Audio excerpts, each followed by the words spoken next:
So here it is, the Gas 1 GS 3900P, 15,000 BTU portable stove. Outdoor, indoor. No, indoor, no, no. On the box, in the back, it says compact, light, versatile. Savor the ability to set your kitchen anywhere using the GS 3900P dual fuel portable stove. Made with lightweight stainless steel and designed to be compact, it can be taken virtually anywhere. Adding to its design and all-around versatility, it also features dual fuel capability with a propane converter for those rare moments when butane isn't enough. Isn't that funny? There's no space between converter and for, so I just read it as converter for. Come on, people, you put on the back of your box. You got to do some editing on what you're putting on the back of your box. You just put converter for without a space.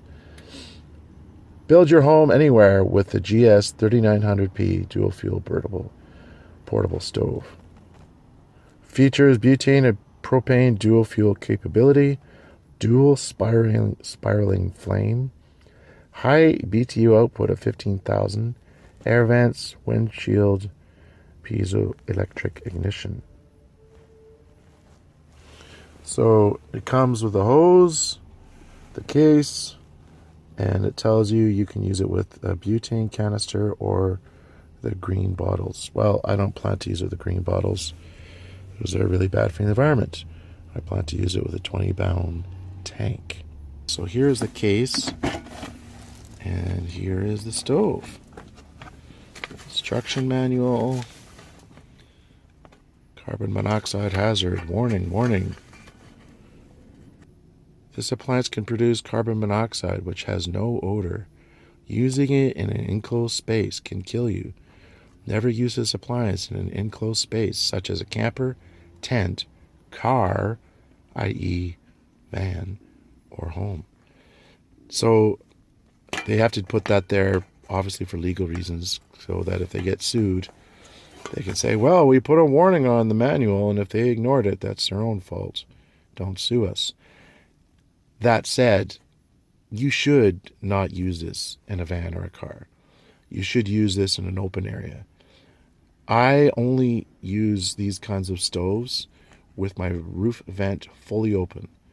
I have seen people use these stoves in an enclosed van with very little ventilation. That is not a good idea. So please don't do that. So a lot of stoves come with these, like even the cheapo butane ones, like the $20 or $30 ones, come with the removable grill thingy. Now, when I bought my Coleman one, I specifically wanted the standard Coleman butane stove because I knew that this did not remove. And I didn't want to have to deal with moving this thing all the time. And it, just another thing floating around. However, I've come to realize that it's actually a good thing that this thing removes because you can clean it properly.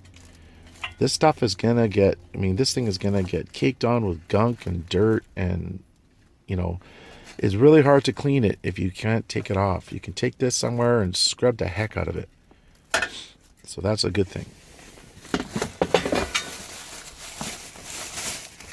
Now I'm gonna have to take this out. Momento, por favor. Okay, now I got this thing all situated properly. So here's the hose. And I'm hoping I can just, actually, darn it, I'm not going to be able to use this right now. I was hoping I can attach this to my 20-pound tank, but I just realized there's no way that's going to attach onto my tank that's meant for a green bottle. Rats.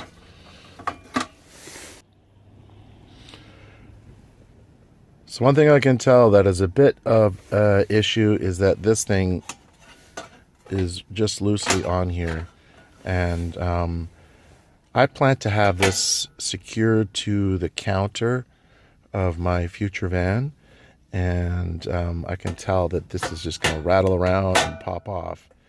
So I'm going to have to figure a way out that I can secure this, that it's not going to move, but it's still removable so that I can clean it when needed. So I might use magnets or something, but So here is where you would put the butane. Was blah blah blah. You don't know what that's about. Close it. And there we go. Alright guys, here's the stove working.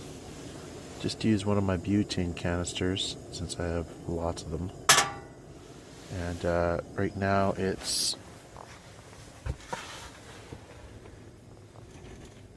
2 Celsius, 2.6. And I got my Wave 3 on.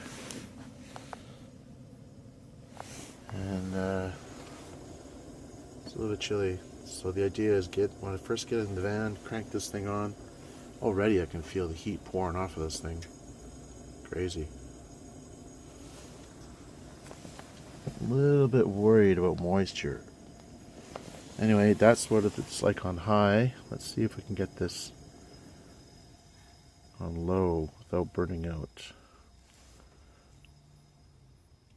Oh wow, look how low that goes. It's pretty low. Can't get the Coleman that low, that's for sure. Anyway.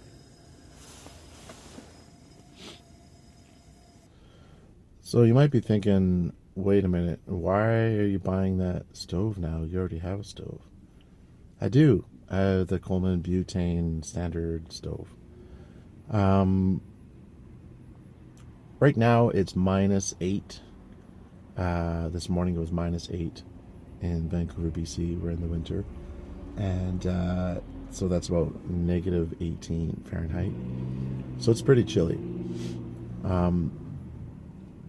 So what happens is when I get into my van, it's like an ice box. And as much as I love my Wave 3 heater, it does take a good 15 minutes for things to start getting warm in the van. So the colder it is, the longer it takes. So my idea is use the stove now as an extra supplemental heat source, just for about 10 or 15 minutes until the Wave 3 kind of takes over. So crank up the stove, 15,000 BTUs for about 10 minutes or so, get it nice and warm, turn it off. I am a little bit concerned about the amount of condensation it's going to produce because it is 15,000 BTUs and my regular Wave 3 on low is 1,600 and on high it's 3,000. So this should kick out quite a bit of heat.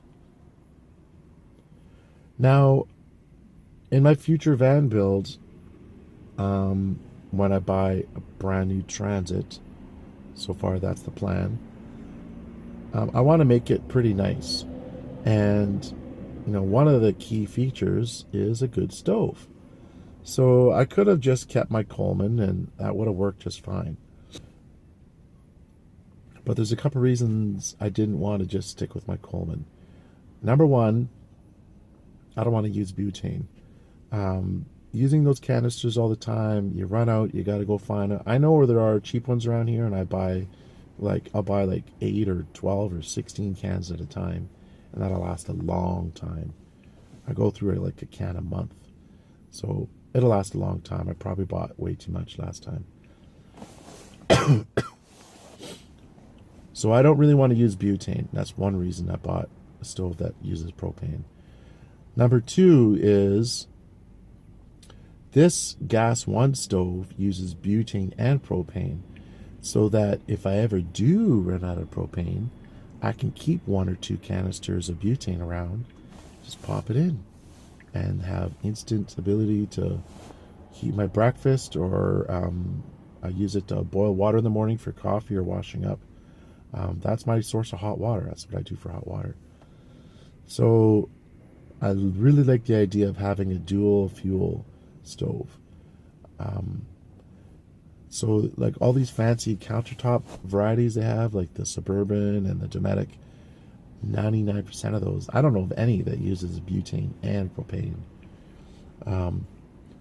The other thing is with those stoves, like the fancier ones, the 2 burners, they there's a lot of quality control issues. If you read the reviews, they're not very good. They fall apart easily. They're not built well. And when you got something with gas, I don't want to mess around with some cheap junk. I want the best I can get. I don't want anything to blow up. And also, a big part of it is a lot of those stoves don't really simmer very well. And I bought this stove because a lot of reviews have told me that it does simmer well. In fact, Static Camper Van, tip of the hat, was one of those people. So thank you, Scott.